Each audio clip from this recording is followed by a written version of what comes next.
Welcome to Discover Indie Film. I'm Jeff Howard, and I'm very happy to have Nick Livanos with me on Zoom. Hey, Nick. Hey. All right, so I know Nick because he wrote and directed the film All the Wrong Ingredients, which was at Filmvasion Los Angeles, I can say last year because we are now talking in 2025. I know it's boring, but I'm one of those people walking around going, is it really 2025? So anyway, me too. right, June 2024, All the Wrong Ingredients played. It's a feature film comedy, and it took home the Audience Award for Best Feature Film Comedy. Very proud. I'm giving that a golf clap because I think it's delightful. And I can tell you, I know you couldn't make it out to LA for the screening, but it was a really fun screening. And amusingly, after, like if you'd been there, we would have done a Q&A in person afterwards. Yeah. And I would have actually probably had less feedback from the crowd. But because you weren't there, when the lights came on, like just from my seat, I went, all right, what did everybody think? You know, we just like chatted. Everyone just really enjoyed it. It's just such a fun. That's great. I'm so grateful, and thanks for having me here. And thanks, like you gave us an award, and it was beautiful. That was kind of the end of our festival run, so it was a it was a good way to go out, even though I couldn't make the flight. Yeah, right. Yeah, in fact, as I recall, you were just about to release online when we screened. Yes, so all our attention was going towards distribution at the time, and I was really busy with that, and so that took up some attention for sure. Well, I guess before we jump into the actual conversation, you want to tell people where they can watch it? Yeah, my sense is right now you can watch it almost everywhere. Everywhere. Is it still is it like a VOD rental still, or is it on Yeah, so I think you can rent and you can buy. I think the big push in June, about 6 months ago, was Apple TV, not the Plus, not the streaming service you have to pay for, the one you used to go buy and rent, where anyone can. But I know you can buy and rent on YouTube. I think that we're on Paramount Plus. And just like every place you did, like Amazon, all the places you might normally go to buy and rent your movie, you'll be there. And then in a little while here, we'll be on some of the ad-supported streaming services. So you might look for us on Tubi. I'm not sure which exact spots will land on Pluto, Roku, Tubi. Those kinds of things will come up next, I think. For sure. And in fairness, I know there's the justwatch.com. So I bet people can go there and find out if it's on one of their favorite platforms. Yes. But yes. I highly recommend it. I mean, we're going to talk about the film, but if someone's listening to this and they don't know you or haven't seen it yet, watch it. Please. It. Yeah. Why, support indie film. This is a feature film made by, shall I out you as a professor right now? You can out me. I'm comfortable with that term, professor. You are a professor. I am. You want to share? You want to name the school and everything? So yeah, I teach and live in a little town in southeast Tennessee at a university called Southern Adventist University. Adventist is a Christian denomination, so it's a Christian school. Probably about 3,000 students total at the university, and film is running. Just a little pocket of like 40 some young people learning how to make movies together. And you are. I warned you I was going to go there, but. You are yet another example that the old adage, those who can't do teach, is, the cursing is allowed on this podcast, by the way. So I would just use the word bullshit. It's just bullshit, especially in the world of film, I think, because as someone who's a film festival runner, and so we do 2 festivals a year for 9 years so far. This year will be 2 10th anniversaries. Got to figure out what the heck to do about a 10th anniversary. But that's 18 festivals now in my back pocket. And there have been more than a few. I think probably 5 or 6 films over the years, probably maybe even more, from people who teach film. And so that silly thing people, the stand-up, I maybe even think, I think the first comedian I heard say it was Woody Allen. But like the idea that people who can't do teach really doesn't apply to film. At all. I mean, I definitely feel like I've seen a number of movies, and I found out later they were made by people who teach in film production specifically, or some other thing like that. And so, yeah, I've been impressed. I feel like I've seen that, and we'll let people make up their own mind about me, whether that's true or not. They can go watch the movie, and then they can decide whether that ends up being true for the story of me for them or not. For sure, for sure. Well, I am saying you're in that list of people who can do, and are also choosing to hand your help the next generation with your learn their skills and express themselves. So it's probably really rewarding, I would assume. Yeah, I tell people I'm in the business of long-term relationships. It's interesting because my wife also teaches at the school. She teaches English, so she teaches like the freshman English composition courses, amongst other things. And so she'll see a student, but she'll only see him one semester out of 8 that they're there or more. And then they disappear, and she's like tried to tally how many students she's taught over the years, and it's just far more than I have. But I get to teach people ongoing for this like 4 years and more, and so I think we sort of just develop like deeper relationships, and it's pretty meaningful. It's pretty cool to see people graduate and go out into the world. I literally just came from having coffee with one of my alumni, one of the people I graduated a few years ago, who is in the area, and she's writing, and she's been offered this gig to like whether she's going to co-write this big project, we're going to try to shop around to studios or not. And I think that's just, that's the dream, right? Is to just fill up your funeral with people who love you. And I feel like, not to be too morbid, I mean, I hope I've got many more years in me, but I do think that like, I'm very grateful to work most of the time, day in, day out, is the thing that's really about people and trying to give them something that they're really excited to receive, and sort of work with them towards like their dreams for their life and like how to make great stories out in the world. And like, yeah, it's super rewarding. You're right. Yeah, and I'll add. I mean, you could have mentioned this, but I'll add, one of the really cool things about All the Wrong Ingredients is in the credits. Many current students and alumni assisted or worked on it, and you always put the year they graduated. So that was actually kind of cool in the credits. See your and it shows that you make long-term, you form relationships with people, and besides giving them an opportunity, you also probably spotted talent and wanted them involved. Yeah, totally. I think it's definitely a unique system where we're trying to make a feature film every 4 years at this university. So this was one of those, right? Like I wrote and directed this thing, but the money came from the university. The university is the owner of the project. And we're this summer 25 is like the next one of those, and I'm going to produce rather than write and direct, but we're headed into another one that alumnus gets the chance to sort of write and direct, and that's exciting. We're supposed to actually greenlight on Monday. I have a meeting where the admin's going to say, check, we like it, but several of them are already sort of insinuated that they are okay with it, but we're sort of preparing. But yeah, so because there's so many, like the current students get it as an educational thing, former students get the chance to sort of like be in charge, and we pay them because they're department heads and stuff like that. And yeah, we make some stuff together, and the community sort of grows, and like intergenerationally, they sort of meet each other and sort of like mentor each other, and it's pretty fantastic. And so yeah, it's been really cool. And so the credits roll, right? And like if you didn't quite understand that like a school was heavily involved in the thing to begin with, and like seeing class of clues you there's something a little bit different about the film. And yeah, I think sometimes like people have thought like, should we classify this as a student film or should we not? And I said I'm really not sure, because I think on some level, if you just watch it, I doubt you would guess. So sort of like a lot of people sort of rose to the occasion. A lot of the people in charge as leaders were not students, but there were so many students doing, getting to do jobs that are a little bit better than like, we're close to Atlanta. So like any of those students could any day, just like they could just sort of jump ship and be like, I think I'm just going to go start working in Atlanta, but they would start as a PA. Right. And we understanding that we're like, well, let's try to give them an opportunity that's a little bit above that space. So they're not going to be the cinematographer, and they're probably not going to direct these feature films. They're not quite ready for those things, but they're sort of slotted in all these sort of electrician spaces and camera assistants and like all like supporting throughout production design. Anything we can get them to do, we'll let them do it. Yeah, which is super. I mean, and that's obviously one of the reasons why the school is willing to support this program, is its incredible experience for current students and alumni. But before we dive too much into that, although that is super interesting stuff, I'm going to talk to you. I got this podcast is actually about you. I can tell you are the most boring podcast. You are a generous person.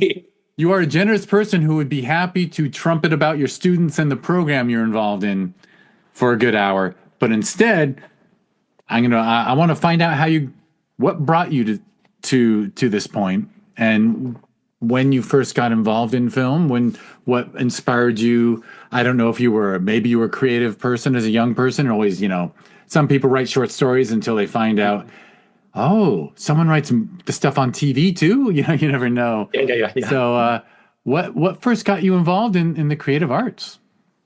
Man, so I feel like looking back, I can see more points in my story earlier on than I would have when I was in the middle of it, I think. But I know that like as a kid, we started writing fan fiction with, especially with my dad, like sci-fi Star Trek fan fiction before fan fiction had even a name. This is like early 90s. We started writing like different episodes of Star Trek. They should have an episode like this. There should be another ship and it's going to be called this. And we had all like, you get involved in all the world of things because it's like the world that you sort of love. So like I was definitely like a person who copied the things that I liked, which I think is the most normal way to begin, is to copy. Um, and it kind of, that was not a thing I thought about. I was a super shy kid, like super shy. My parents like have this legendary story of going to a parent teacher conference and then coming home and being like, your teacher said you don't talk at all to anyone all day. And I was like, sort of timidly like, yeah, that's true at school. And they could not understand that because the person that people know now is this person who seems really gregarious and is like really comfortable up front. And it's like my job to talk in front of people. I don't have a problem with it. But as a kid, I was really, really shy because I was worried about like, I don't know, just being a loser, being a nerd. I was like not good at sports, but I was good at brainy things in school, which is like classic nerdery in the 90s and 80s growing up. And Well, you so already mentioned Star Trek, so yeah. yeah, and I was really into Star Trek and Star There Wars. was a group. By the way, I was a Star Trek fan. There was, Yep. when Next Generation when was Next my Generation show. had the finale episode, we had a party with like Romulan ale and stuff. I mean, Yeah, right. we weren't cool. I was never That's pretended to be cool. that's who I knew I was, and so like looking at the jocks and realizing I didn't fit in that crowd, and like really, not really realizing there could be a crowd to fit into. Went to a pretty small school growing up, and then Oh, what part of the country were you growing up in? I was growing up in Central Florida. I grew up in sort of Tampa and Orlando. Actually, there's this tiny town where they make water in Florida called Zephyr Hills. I grew up in Zephyr Hills. If anyone knows that, it'll be amazing. But um, and so it was kind of like high school. Honestly, high school things started to like I broke out of my shell, sort of middle school into high school, ended up sort of like being sort of socially, I don't know, successful or at least at ease in high school, in a way that I never had been before. The pool of people got bigger, so I like found people like, oh, it's not just like these are the only options to have friends. You have these people too, and so like, and those people happened to be a bunch of drama nerds. So we did a bunch of theater, and then I had a teacher who was not involved in that area, but a teacher who was a really good storyteller, and we would frequently distract him from having class by being like, hey, tell us another story about that thing that happened that one time. And he would be like, oh yeah, that. And he would and I was like, man, the stories were so good that we were genuinely entertained. But I also thought like,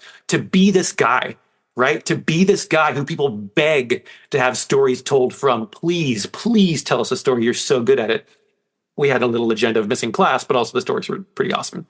And so at the same time, my best friend was he was getting ready to do like a video class. And so he started being like the behind the camera guy and like with the editing. He did all the technical stuff when we were in high school. And I was like, this is super fun. I just love being involved in like creating the ideas and like figuring out how we're going to do it and make it really sort of funny or whatever we're doing. So got involved in making videos, but I wasn't the technical person. Super in love with a storytelling teacher and like admired being that guy.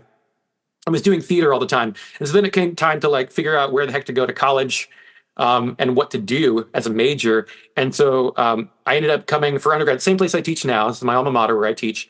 And they had just started a film degree. And so I ended up here. They had just started it. So we're figuring it out. And like, it was a bunch of people, honestly, they all the teachers from that era say now that like, we were all sort of like building the airplane as we were flying it.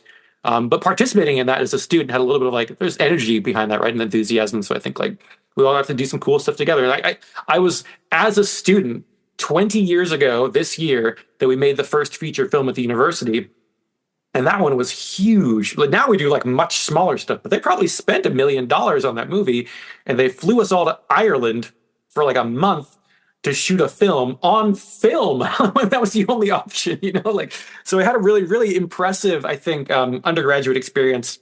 And so sort of it locked it in as the thing that like, I've encountered people post college who said like, wow, you're really doing the thing you went to school for. And I'm like, yeah. But then like realizing like they were not, they had sort of like life had just sort of thrown them different sort of things. And so like they were maybe just, like it was cool to take that degree, but I do this other thing now. And that's what pays the bills. And so like respect for, being a grown up and being an adult and taking care of life. But like, I'm very lucky, I think, to get to do what I do. And I think all of us who get to play and like make movies should remember to love it and appreciate it every once in a while. What I find really interesting about about all that is that it seems like you were inspired by storytelling Yeah. of an actual storyteller, someone Totally. actually actively telling stories. It wasn't that you were encapsulated by watching films on TV and thinking of those as stories. It was really a very personal thing of, and so it was that teacher's storytelling that inspired you to like want to tell stories yourself. You Yeah, absolutely. want to emulate him. I remember thinking, man, this film thing that my best friend does, they're starting this major. If only there were some way, if only there was some way to merge the storytelling that I love with this whole like motion picture stuff. Because both those things seem really cool. I don't know if that's even possible. And then I got to film school and it turns out that's the whole thing, man. That's the gig. That's what it is. And so I think my No, ignorant the amazing thing with that, so it was actually more your friends because so it wasn't that you're like, I want to be a storyteller. Well, I could go to open mics and tell stories, or I could write film. You weren't actually thinking of film initially as a storytelling medium until you started studying it. yeah, I really wanted to be able to connect those dots, but it wasn't obvious to me how that was done. I mean, like I grew up. I think television and movies were like my third parent. I was raised on this stuff. It wasn't like I was a stranger to the thing. I just didn't. It wasn't like a lifelong passion through high school. It was something that like suddenly sparked and was like that might be the thing. Right as high school was ending, and then college starts, and I get into it. I'm like, this seems like what I've been hunting for all along, and like all the people who wanted to be like doctors and knew it through high school. It's like, yeah, not me. I mean, you can keep the blood and the vomit to yourself. I don't know what it's going to be for me, but not that. And I think, yeah, it was really, it was I awesome. imagine living in Central Florida, it wasn't, people. It's not like you grew up right in it, like aware of the industry. Like it wasn't like Uh, it wasn't. Many of the people I speak to, and of course I have the bias of I grew up in a suburb of Los Angeles called Studio City because there's actually uh, Gilligan's Island was shot at the little TV studio that's in Studio City. It's like I grew up knowing that like, oh, Gilligan's Island was made over there and now it's Mary Tyler Moore. Like it was Mary Tyler Moore Studios actually of all right. when I was a kid. So like I was aware that like people made these things and that there were hundreds of jobs involved. And for you it wasn't like that at It all. was so far away, right? It was so far away. Our biggest thing was like just having Disney close by. And my dad, like who's passed away, but like he said, for my kids' sake, I'm going to go drive buses at Disney World so that we can go to Disney whenever they want. We live here so that our kids can have like a magical youth going to Disney. And the way to make that happen is to work at Disney so we get in free. And so like that was like our closest thing was like, we know that Disney makes movies. We know that happens somehow. And I think and there was a little bit of insight like, yeah, they've got like these animation studios. I had some general sense of how they got made. And like I was into drawing as a kid. So I almost might have like gone the animation direction. But it's just not, never stuck with drawing. And drawing wasn't the passion, right? Drawing wasn't the thing that I loved. It was just somehow like feeling like in theater, feeling the energy of the audience, right? Like getting the emotional response from the audience and the teacher who was the example of how you might do that sort of orally storytelling, and then figuring out just connecting the dots. You could do that with like just the movies that made me feel something like, yeah, I guess there's a person who does that, who decides all that, how that's going to work. And I could maybe try to be that person. Excellent, excellent. And oh man, it's funny. I thought of an important question and then it slipped away. Oh, but oh no, the important question was so the whole time in middle school, high school, no playing around with a camera kind of thing. It didn't I mean, start like, till that freshman year. not till I didn't put hands on a camera all through high school. Like I worked with people who were doing it, but I was not the one doing the technical work at all until I came to college, where I kind of was forced to do everything a little bit. And I think I was definitely a slow learner where when it came to those technical things, where like now I teach a post class and I'm all up in like the nerdery of like I can explain to you what a 2/3 pull down is and how to like why this kind of compression is not going to be the right thing for your movie, whatever it is. but I had none of that then, and it took me probably all 4 years. Like I was midway through shooting a thesis project when I was like, wait a minute, here's how you make something look good. Let's put the camera over here, and all of a sudden a bunch of stuff clicked.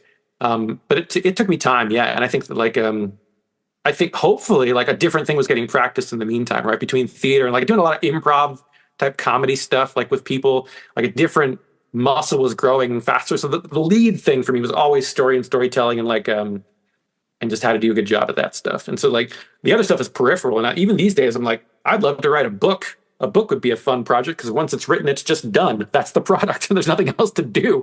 But I do think that motion pictures, that's the thing that people pay attention to. And so like, it's like, well, I got to tell the stories people are actually like listening to.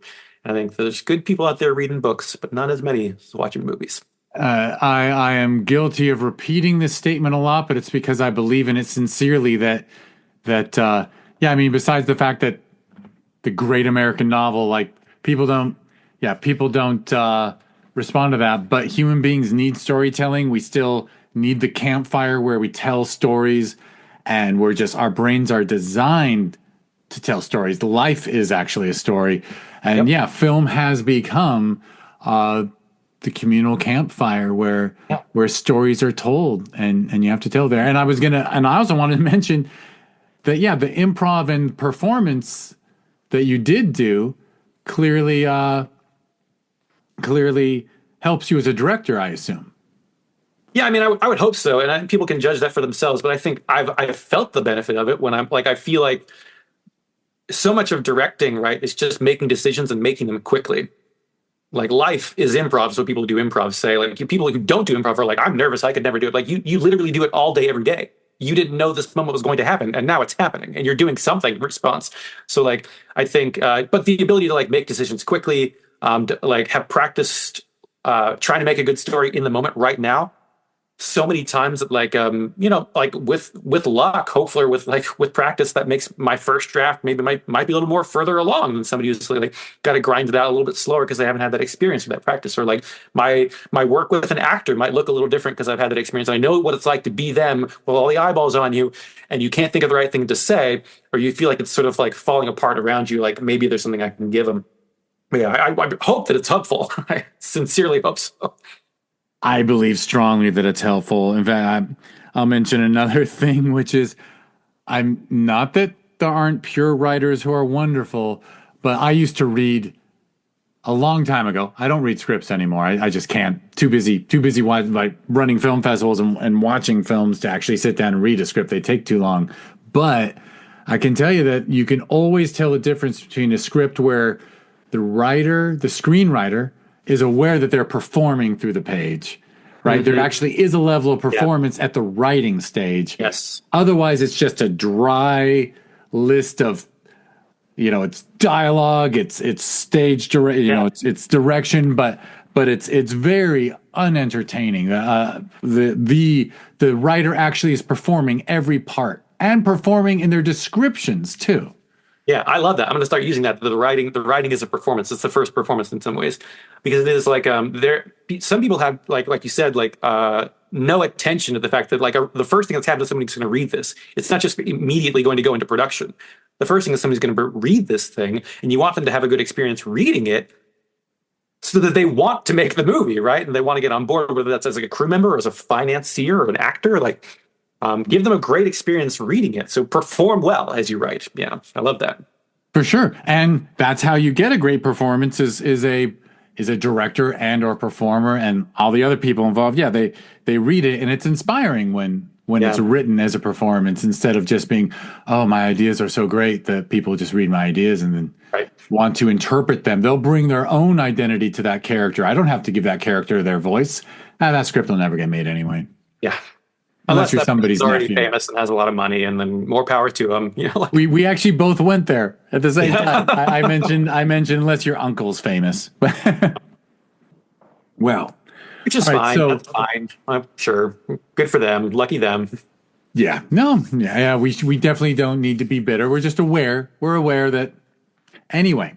I'm just looking for an uncle. So I'm looking for, where's my rich uncle, famous uncle? Does anybody want to adopt?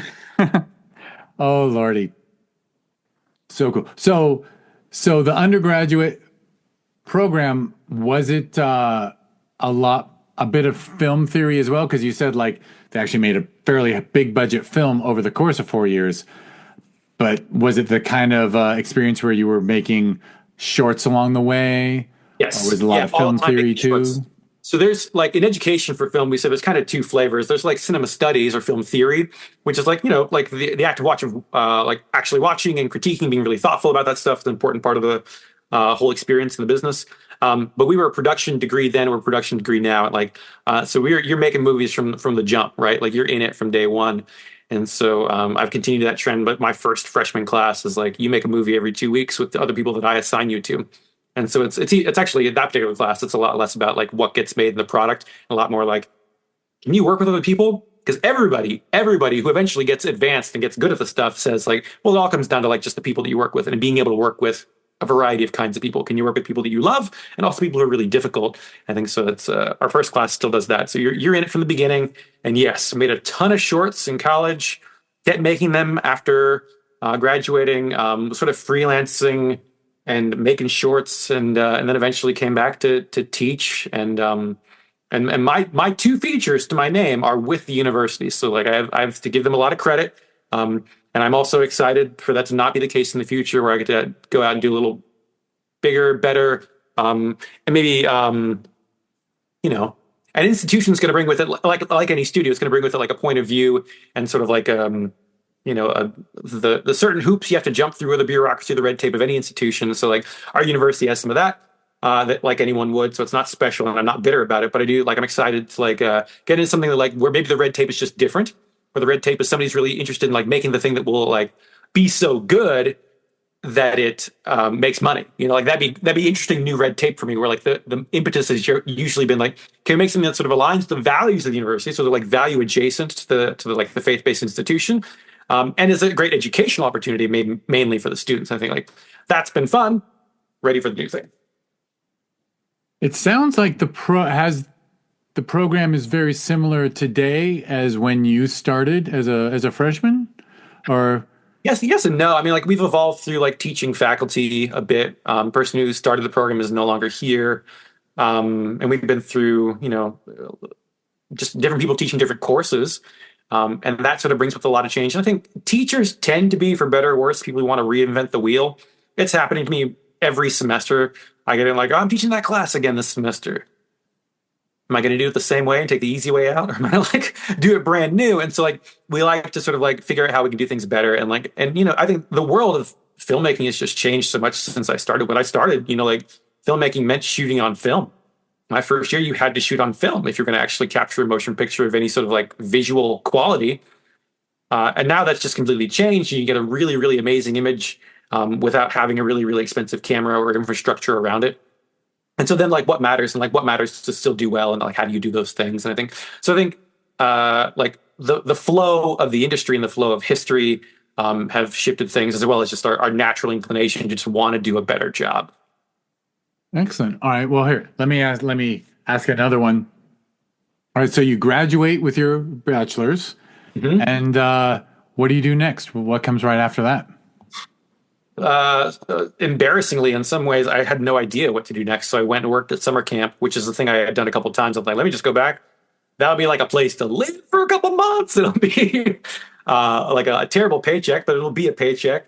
And it'll be something that was like super fun. I got involved with like, there's all sorts of silly theater things that happened at summer camp. So I did some of that stuff with my friends, and sort of like basically just getting back in touch with like these things need to be fun if I'm going to do them. Otherwise, I better go make a bunch of money doing something that's not fun. So if I'm going to do this, I gotta hold on to what I love about it. Hold on to things you love as much as possible, rather than just tearing down the things that I hate about it.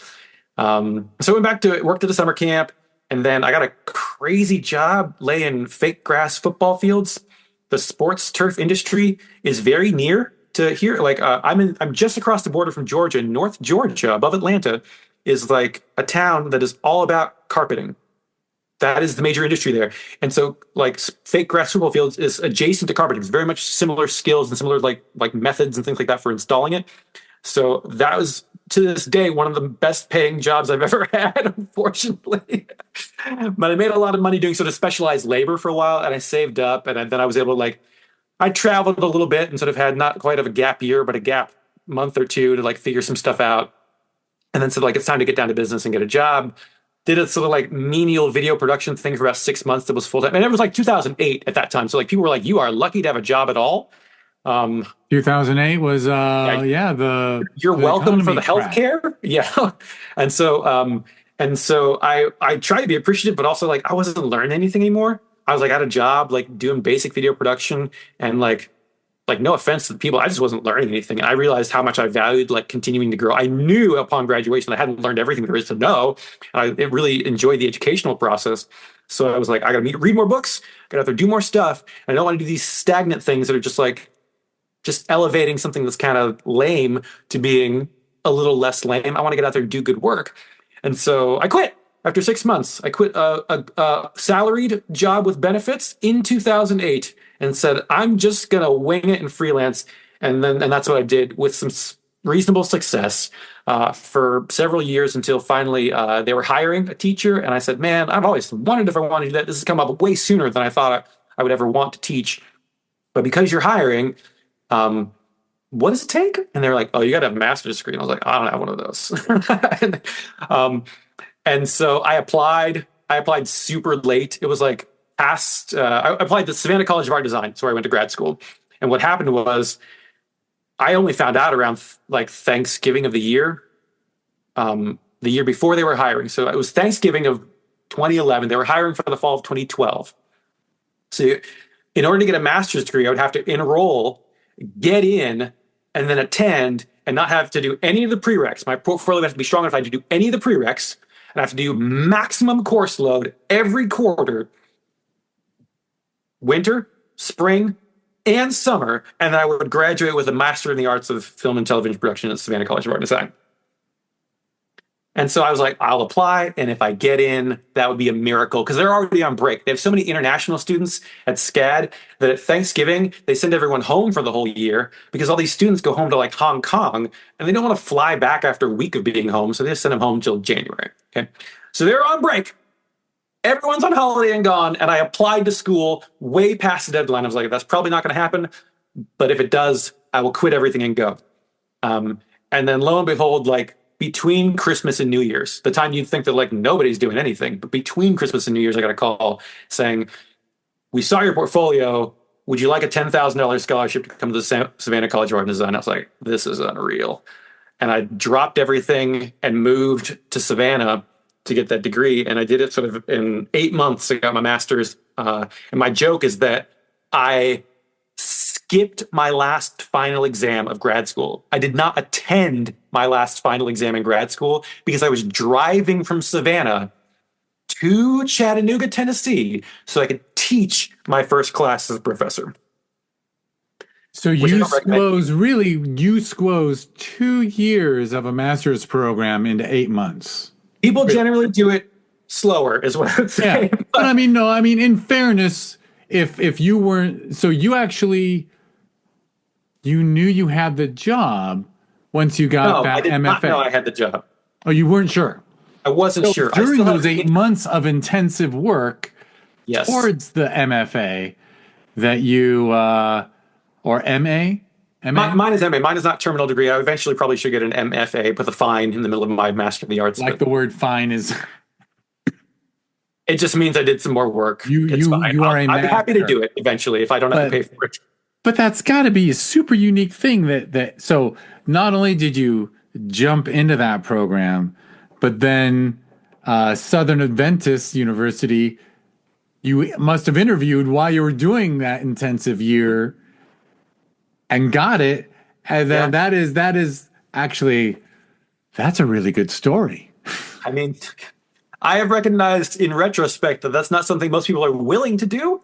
And maybe even if they do, it doesn't work out the way they hoped necessarily. But I thought that it was miraculous enough, I thought at the time, that okay, I take this as a sign. This is maybe a thing, that a door is being opened here that I thought could not possibly be opened. So I will step through and see what happens. And I thought, if I don't get this job, I'll just hang out a little longer and get the MFA. and then I'll have that for the one day eventually when I might teach again someplace else in the future. But so it worked out, Right. right? That So was I'm in from 2012 to now this will be my 13th year that I'm finishing this year. amazing. And it is. So yeah, the backup plan was, hey, look, if I don't get that particular job, I'll have my master's and I can look for I'll be to teach qualified. elsewhere. Because you were so teaching really did appeal to you. Yeah, I think like I guess I didn't say this part of the story, I suppose, but like right before that Thanksgiving where they announced they were hiring, the main teacher who was my mentor and teacher when I was in undergrad had left the school for a while to go like shoot his own feature. He's a cinematographer. That's what he wanted to be. So he was shooting a feature film with some folks.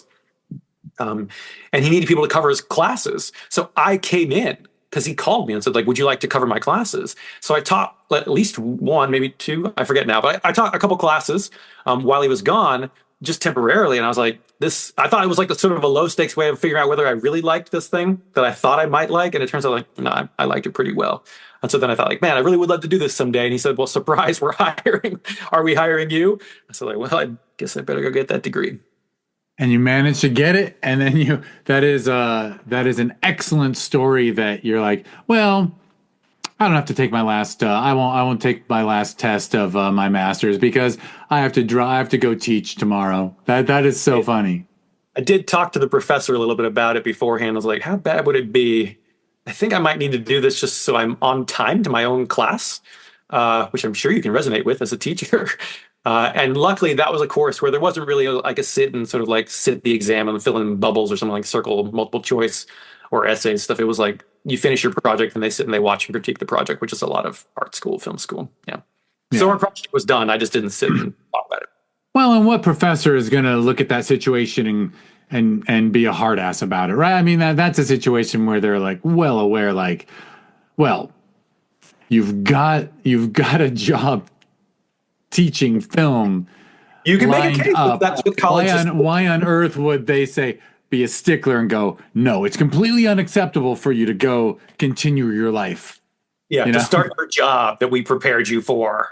Yeah, exactly. I mean, if anything, I bet that teacher was that professor should have been delighted. Like, hey, one of my students is actually using what we've taught him. Because I certainly hope so. I would assume. I know SCAD has a great reputation, and Savannah is a wonderful city. I love Savannah. Yeah. I love visiting Savannah. Living there was fine. I feel like I guess, well, not to hedge my comment, but I've only spent 4 days there in my life, but they were good 4 days. Yeah, I feel like my joke about Savannah is that it's one of those, there's some towns like this, like it's great. And if you visit, you'll sort of like see all these great, oh, this is so cool. This is so cute. Look at this, like Forrest Gump got a shot right over here. And you can get this nice little ice cream place over here. There's lots, and there's the good arts and other stuff in the town because of the university. But Savannah is one of those places where like there's kind of like a really nice neighborhood, and then its backyards are in the backyard of like kind of a dangerous spot. So like the first place I lived was like, I slept in my car the first 2 days I moved there because I literally moved immediately to get there for classes. So I slept in a car 2 nights and showered at a gym to sort of like not be gross in class, and found some roommates fast on Craigslist. But that place was sketchy, and there was like, sirens and yelling and crime out, beneath my window every night. And so I feel like I found another place to live after a little while. And it is one of those cities. Actually, we were close to, I think, in their railroad tracks, and on one side it's really scary, and on the other side it's really posh. Yeah, literally right across the tracks. Yeah. It's like little tiny pockets of like, like affluence, and then tiny pockets of like poverty, like right next to each other, like all over the place. It is always shocking for me as a third generation Californian, because here it's all shades of gray, right? There's no delineation. And I won't just pick on the South. Actually, Detroit was like this when I visited it, and New Orleans was like that. But yeah, it's always a shock when there's an impoverished neighborhood. Yeah. And the only thing in between the impoverished neighborhood and then the upper to high mansion level living is just like a freeway or a train track or just an invisible marker, and no one crosses it. Yep. I'll never understand that. Yeah, I mean, like there's a myriad of causes, and that's like way outside my expertise to like start commenting on like how race has contributed to that, and how like Yeah, and redlining gap has and contributed to that, and all sorts of things. It's all those things combined. Everyone's right about like what's contributing, probably then some stuff we haven't even noticed, but like it's sort of shocking to sort of like look it in the face for sure. it is shocking. Yeah. All right. Well, so then you actually jet straight to. Well, wait. So in those there are about 5 years in between undergrad Yeah. and 5 years of mostly freelance. Yeah, running around and the making freelance some stuff. shorts, making my own stuff, but like paying the bills by like making other people's stuff, whatever they needed done. Right, right. And so then you hit the ground running as a professor, Hmm. and is all the wrong ingredients like the first big project? Well, because you said 13 years at this point. Yeah, I mean, yeah, 13 years. That's You're crazy. 13. So was all the wrong ingredients the first big project, or were there There were more? attempts at other things. We did a lot of trying to partner with people. I probably wrote a feature every year, at least for consideration. Like maybe we could make this, maybe we could make this, maybe we could make this. I think it took me some time to sort of dial in what the institution was most attracted to, what they would sort of like be willing to sort of like get behind. Um, Right, because they're like the studio. They're like the yeah, like studio, and they're there's like the studio. And like, there's studio. There's a yes, committee that has yep, to greenlight. yes, which is totally like part of that is just finances, and part of that's like values driven stuff, and like obviously part of that is like coming from the values of a Christian institution. Like they're going to want to see a certain thing, and like and to be clear, like I don't feel personally called to make like faith based films. That's not just not what I'm like the guy to do. I'm fine with it, support it. Like I'm a person of faith, but I think the university would really love to see some of that stuff. So I think we're probably headed in that direction in the future. But the stuff that I made was like it took a while to sort of get to the place where like, man, what could I do that would be like faith based enough that like they would sort of be excited, but also like interesting enough to me that I wouldn't be like, "Ah, it's just not really what I meant to do. You know, I'm not the right person to sort of lead that project." And so it took a while writing stuff and like potential partners and just nothing kind of coming together. Where there was a summer we had kind of promised students like, we're making something. You're gonna come back early for the fall. We're gonna be making a movie together. It's gonna be so cool. And then that one kind of fell apart over the summer. And so there was this like awful thing that happened where I kind of I won the dream in big giant quotes because they looked at me and they were like, well, you could write and direct something. And I was like, yeah, in 3 weeks, I'm gonna like write a script. And So so like basically, all the student pitches got turned down, and they turned to you and said, "You do it." well, it was not student pitches because we were not operating that way. I think there was a little bit of that at one point in the history, but there was just a lot of other stuff that sort of fell through. And so I got the great opportunity that I can't really say like, oh no, woe is me, I get to direct a feature film. But it was under maybe the maximum amount of duress possible, where like I wrote the first draft of that movie in 4 days. And it's a miracle that it's not even worse than it is. Like that it was a watchable sort of thing. But I wrote the first draft in 4 days. I literally like rewrote that movie every day for 3 weeks until we started 3 weeks of production. And so I had like zero prep time with any sort of actors, zero prep time as a director. I was just trying to write the thing that wouldn't be sort of like just straight toilet water the whole time over and over again. And so like I made this movie and it's called Belly the Whale. And I think it's on Tubi and some other places. And it's just about like, it's like the Jonah story from like the Bible, but as a present day sort of like, maybe you call it a parable, I guess, if you're a spiritually minded person. But like, it's just like, it's an adaptation of the Jonah story with a teacher. So it's like, well, I get that world. I can write that real fast. And we got access to a school for super cheap. And it's kind of a little chamber piece movie that all happens in one place. And I feel like now I look back at that movie and I'm like, I got no burden for anybody to see it. I like if they do and they want to talk about it, that's fine. But it's not one that I push people towards. And I thought like, man, I would really love for the next one to be something that I can put a little more of my heart and soul into, a little more time. And all the wrong ingredients came along. 4 years later, we were like, we ought to do something because it's been 4 years. And I was trying to get somebody else to write so they didn't have to. And it kind of didn't quite work. And I was like, I didn't really want to while I'm teaching classes, but I took some time out and still a very short timeline, but more time than before, more collaboration before. So I had like, I kind of started writing all the wrong ingredients with a group, a small group of people. And I sort of had like Pixar, like the animation studios do this like Like story a trust writer's room. thing. Yeah. And so I felt like it was a little more like like television, breaking the story together. So I had a lot more confidence as I started writing. Like this was a thing that works on a general level, at least, a basic way, than I did writing the previous things that I had tried to, where it was really just kind of me like hunkering down and like churning it out, and people being like, "Oh, okay, maybe." And so instead, it was like several of us that said, like, "Yeah, that's a crazy idea. Go for that."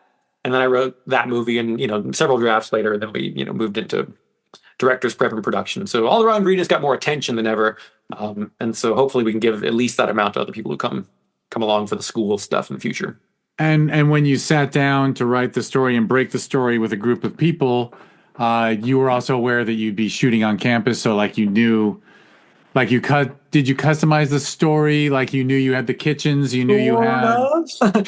we knew that the university has lots of resources, right? And like being able to exploit those resources to the best of our ability, that's just smart. That's just smart producing. So yeah, we knew we were sort of making a movie that centered around a chef, and we had some kitchens on campus.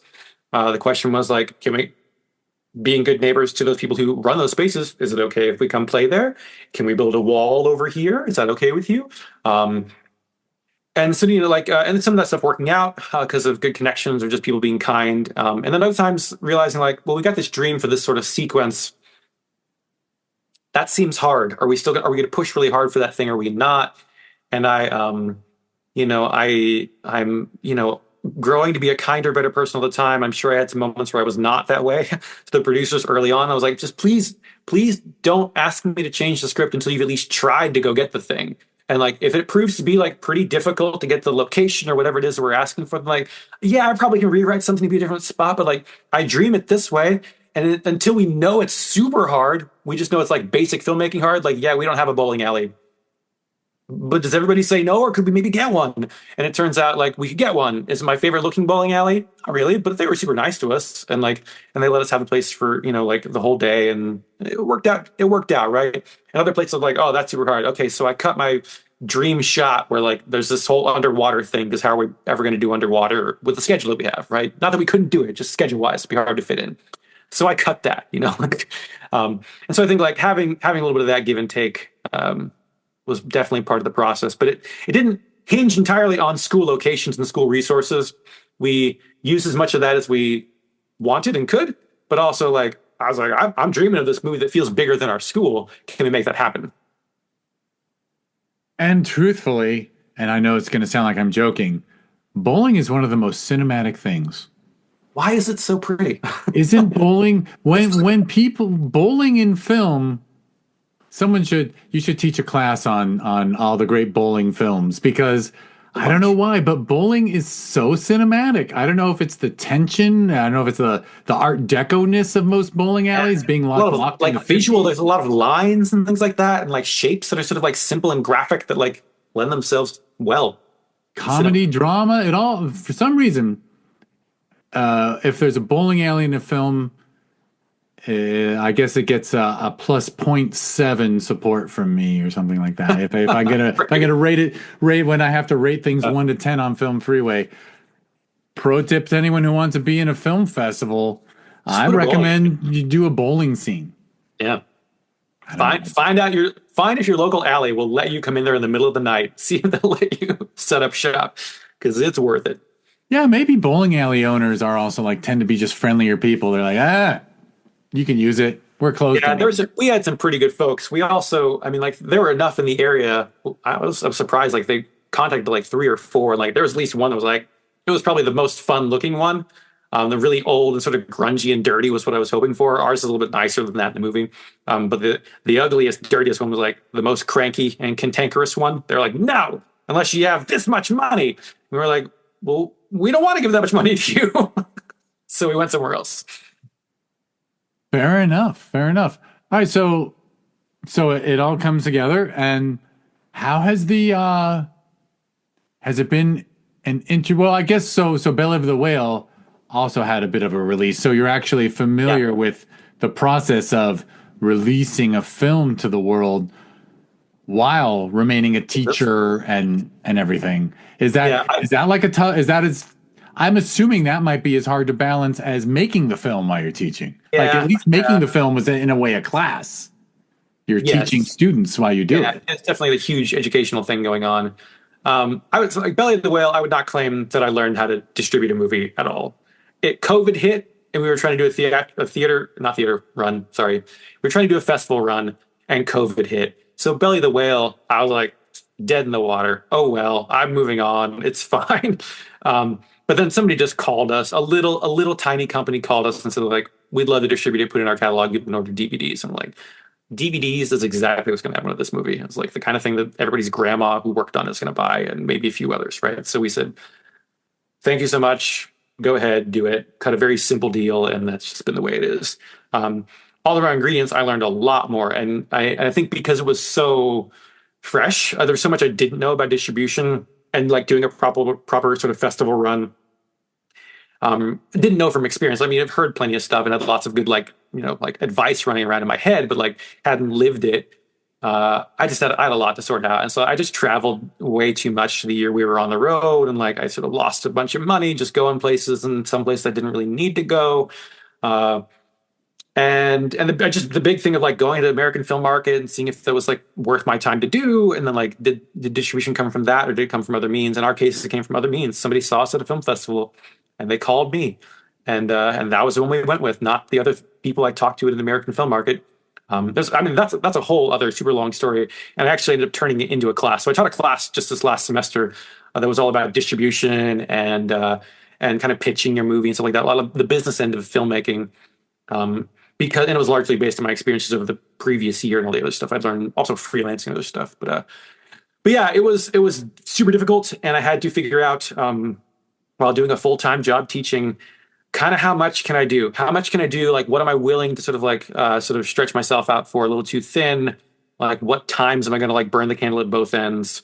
And what am I going to do it for versus what I'm not going to do it for? Like my example is social media.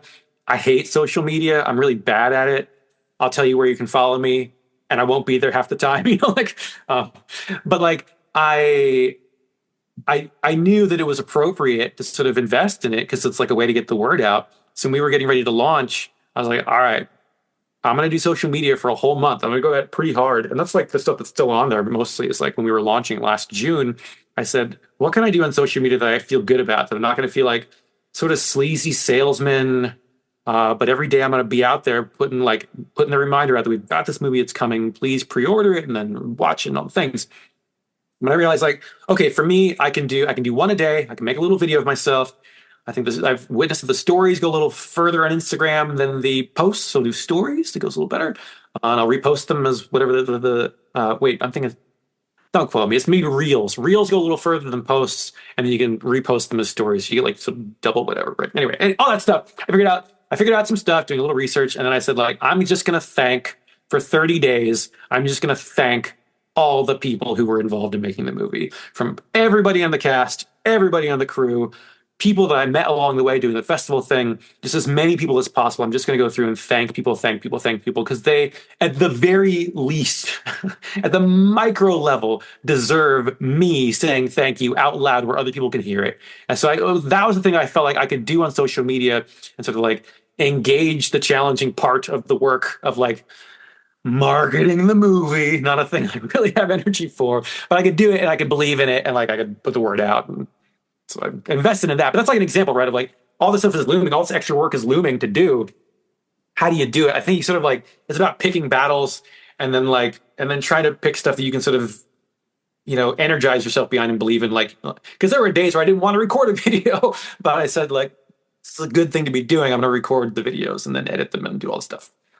Understood. And honestly, I think I completely understand. And I probably am very similar to you in that it just feels better to thank and promote other people than to self-promote.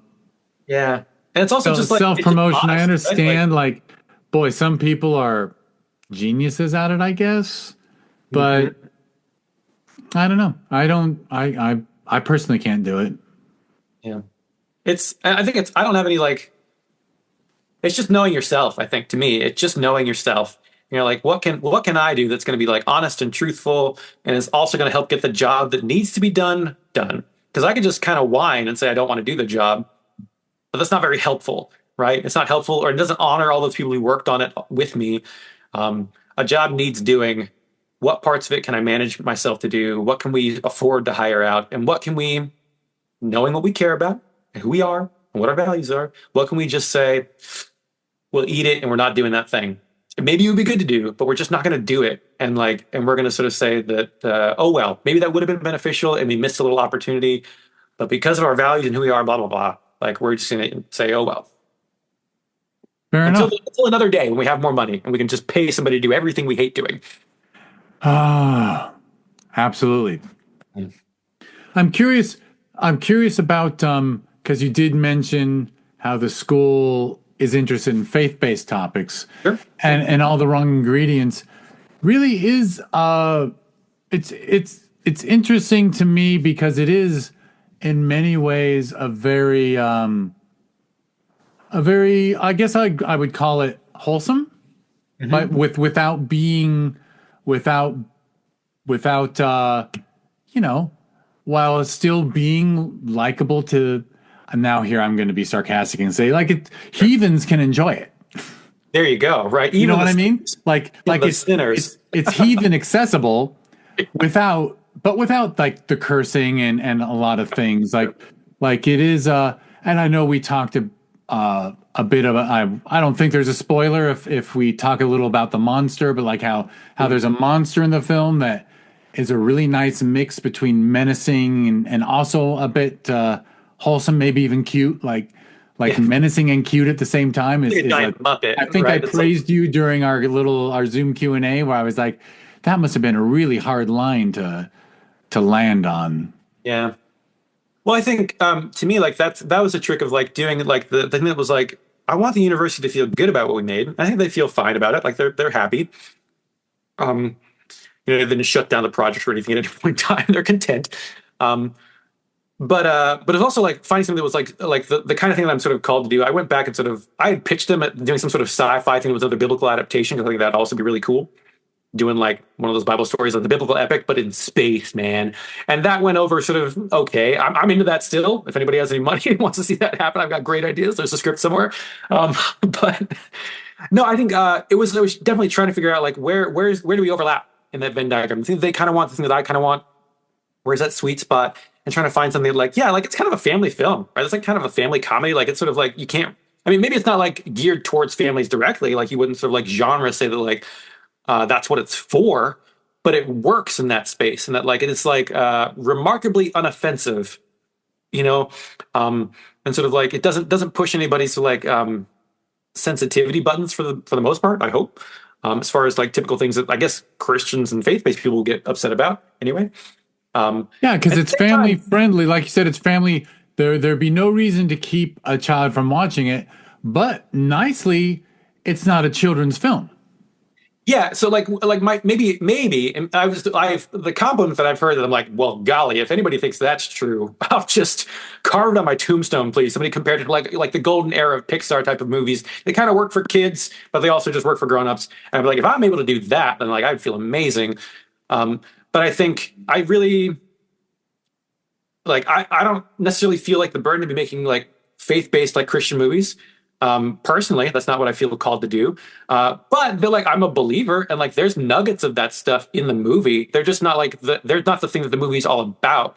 It's like Easter egg level of stuff. If you are also a believer, you can sort of dig into some of those things. And there's even like a sermon that helped inspire the movie. But those things are not like the point that someone has to take away necessarily.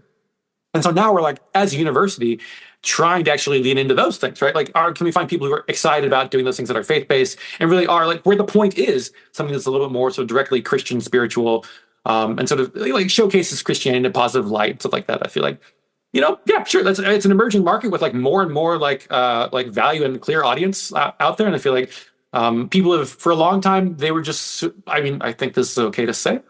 I've met people who were pretty prominent in the world of Christian filmmaking who even say of their own movies, like, yeah, they were bad. They were bad movies. Like by and large, they were all bad for a long time. But we're kind of seeing it for the people who care or paying any attention. Like we're kind of seeing the emergence of some stuff that's a little bit higher quality material. It just happens to be also faith-based. It's getting done at a higher level with a little more nuance than it used to be, a little more like honesty and humanity in it. And so I feel like that's been like that's been hopeful for me. Like, yeah, I'd like happily participate leading a project on the producing level where another storyteller gets a chance to come in and tell a story that is very much like that. And the university will have a chance to celebrate it even more than they were happy with the results of our previous movies.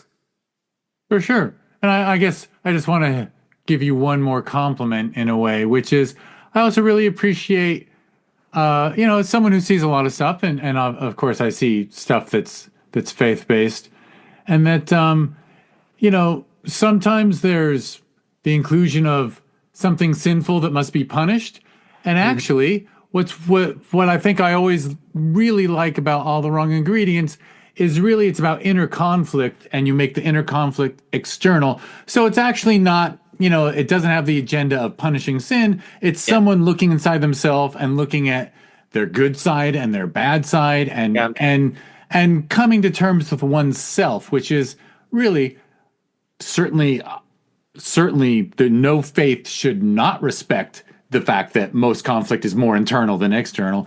But I just think it's a really nice place to go, I guess is what I'm saying. Thanks. I appreciate that a lot because I do think like it was pretty conscious. We knew that like in a big way, not the only thing the movie's about, but it was about ambition.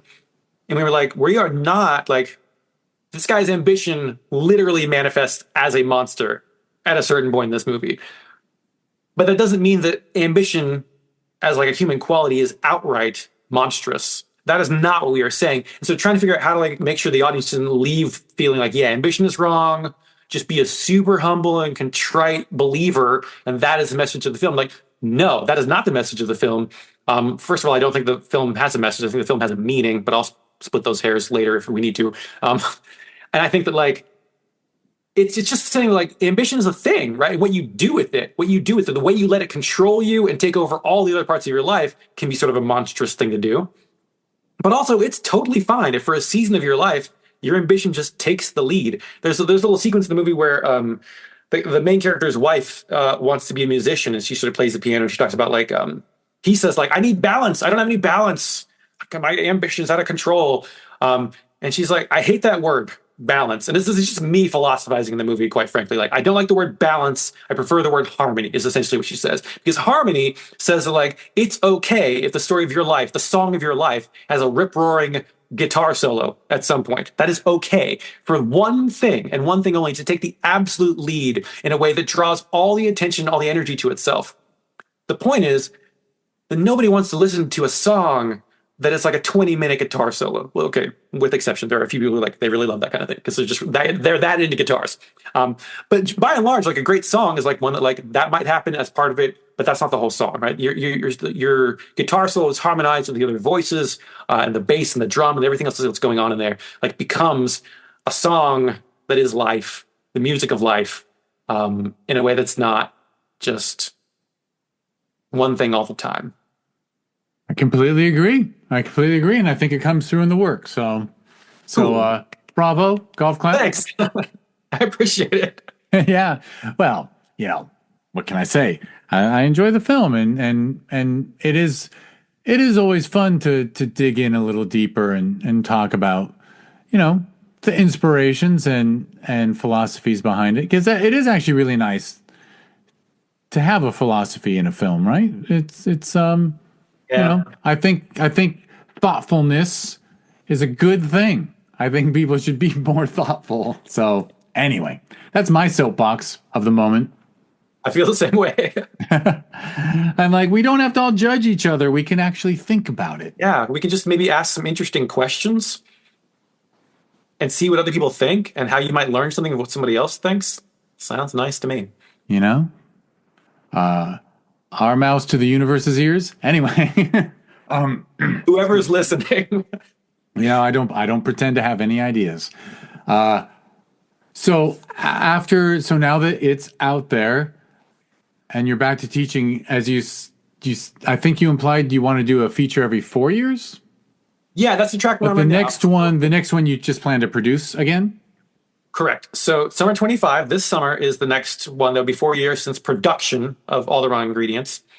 And so we're sort of slated for that. Hopefully that goes through without a hitch. And then I guess it would be 2029. So like in the interim, I'm gonna not try to do anything else. I'm gonna work on producing this one that's not mine. But I'll have some ownership of, I suppose. And then once it's production wrapped, yeah, there'll be some push to get it through post to make sure the movie is made.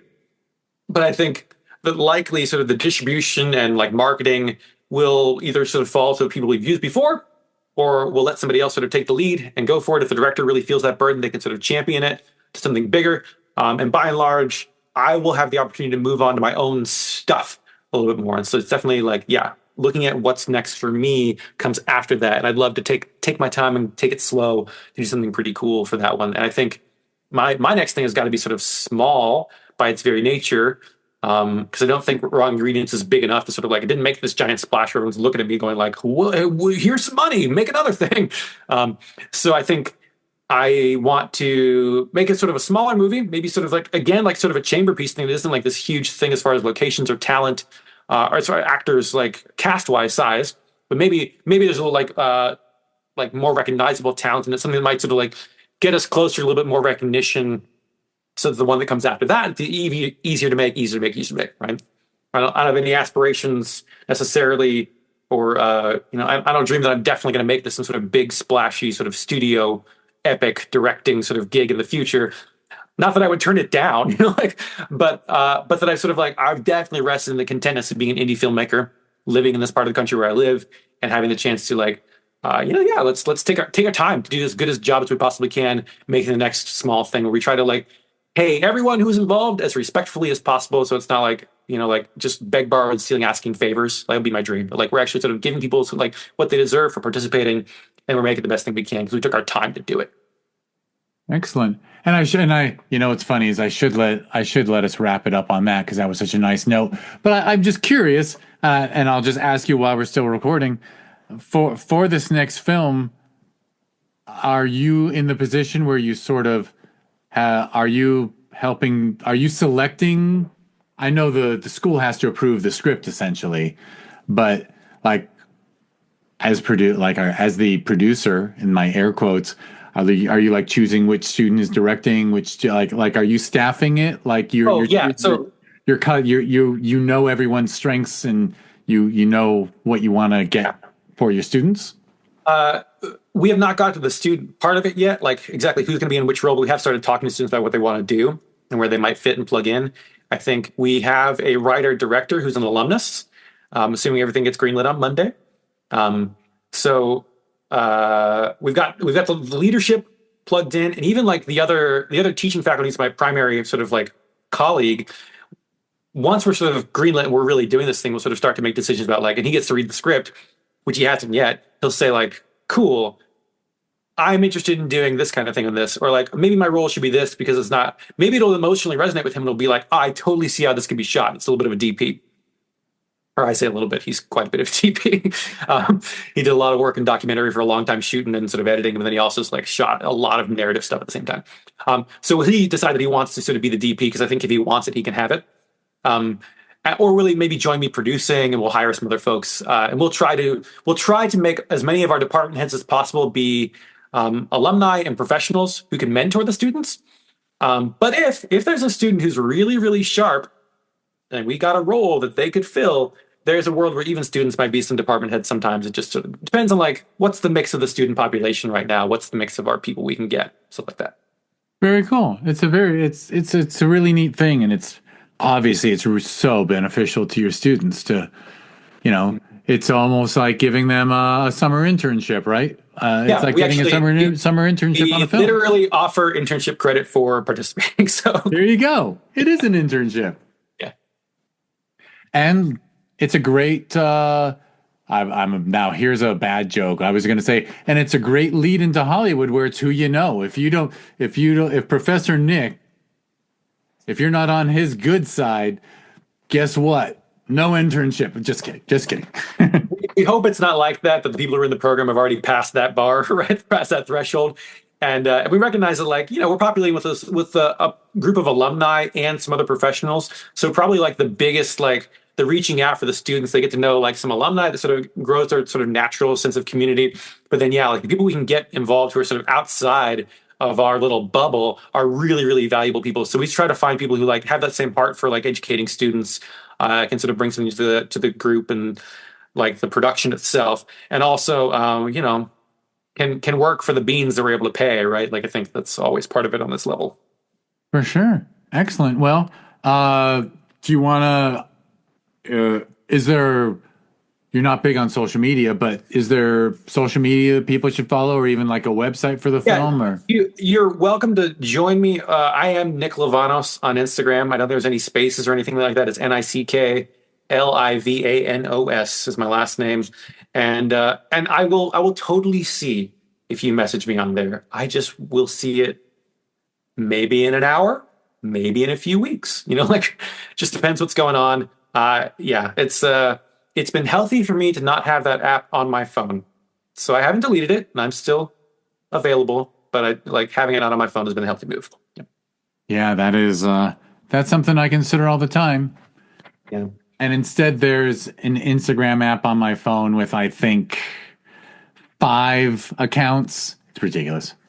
I think you might be living your roles may require it a little bit more than mine do. I'm lucky that it maybe doesn't require it. But however, I might be on there a lot more as we move into like making this feature film. I might just be a larger presence there as we sort of work on as a producer. It might just be a necessary thing to sort of be a louder voice more often. For sure. And to what you said earlier about hiring people to do the things you're not crazy about, I'm pretty sure I do slough off a lot of the social media stuff onto staff now for the festivals. Yep. So that my personal Instagram is mostly about our guinea pig and my fruit trees in the backyard, because I love to brag about those fruit trees. What can I say? Say more. What kind of fruit? That sounds awesome. I got 4 avocados on our avocado tree right now. Awesome. Yeah. From Costco. The Costco tree came through. It took 4 years. Good. I planted it in 2020, and now it's got fruit in 2024. I feel like that's a success story. That's not easy to do. Avocado things that's a many years endeavor. That's like making a feature film. It does teach you. It is funny. Yeah, it does. Gardening is a good experience for me. Yeah. All right. Well. All right. So your Instagram and I think what I'll do is I'll have Karina put in the clickable show notes a clickable link to the Just Watch page for All the Wrong Ingredients. Yeah. Because I actually did bring it up, and you can see how people can watch it through Apple or Fubo or on Paramount Plus, all kinds of Amazon. By the way, I'll just say, look, people, it's $5.99 to rent, $6, and you're actually supporting a film like made with all these great intentions. And if you're really cheap and you're not willing to put $6 into an independently made film, I guess there's the site Hoopla. It says it's free on Hoopla. There you go. It's out there, guys. It's ready for you. And now my joke will be, I guess I got to find out what Hoopla is. Okay, so. Yeah, me too. Because I should know this stuff. All right. I will get us out of here with my closing spiel, which is, first, thank you, Nick, for doing this chat. And thank you, everyone, for listening. If you want to learn more about this podcast that's devoted entirely to indie filmmakers, just go to DiscoverIndieFilm.com. If you want to check it out on social media, it's always at DIFWins. If you go to Amazon Prime Video and you type in Discover Indie Film, you will see that there's 7 seasons of a TV series that's all shorts from the festival circuit. That was a nice little experiment that filmmakers who had shorts on this podcast got involved in. All right, so that's Discover Indie Film. I also mentioned that Nick's film, All the Wrong Ingredients, that won the award at Film Invasion Los Angeles. We hold that festival every June, and you can learn more about that festival if you go to filminvasionla.com, and it's at Film Invasion LA on social media. Its sister festival that we hold every December is the Sherman Oaks Film Festival. You can learn more about that one at ShermanOaksFF.com, and it's at ShermanOaksFF on social media. And finally, just go to IndieChannel.tv. It's that's another experiment. If you appreciate indie film, if you think like me that individuals making films, dare I say, for the right reasons, as in they need to tell stories and they want to tell stories, and because needless to say, no one is making an indie film because they have to pay the mortgage on their mansion or buy a second yacht, So yeah, how about that? And it does strike me that some of the entertainment product that is given to us by the massive corporations, they say, well, we own this IP. How can we squeeze more cash out of it so that we can raise the stock price and it is what it is. It's a business. I respect the business, but if you enjoy art and you enjoy film, support indie people. Support the people doing it for perhaps. It doesn't apply to everybody. Lord knows my little speech against Hollywood. I'm sure there's a lot of people I meet at the film festival who tell me they love Sherman Oaks Film Festival or Film Invasion LA. And when I go on this little rant, they're probably thinking to themselves, well, I want to work in that industry, buddy, so don't put it down. What can I say? Yeah, I'll be quiet. I don't know. It's a little both. Can we exist in the tension of those things? I think we can. I do. Both. I guess it's me. This is me asking people to support both. Yeah. Support both. Support indie film. Pay $6 to see an indie film. Or watch it on something with ads.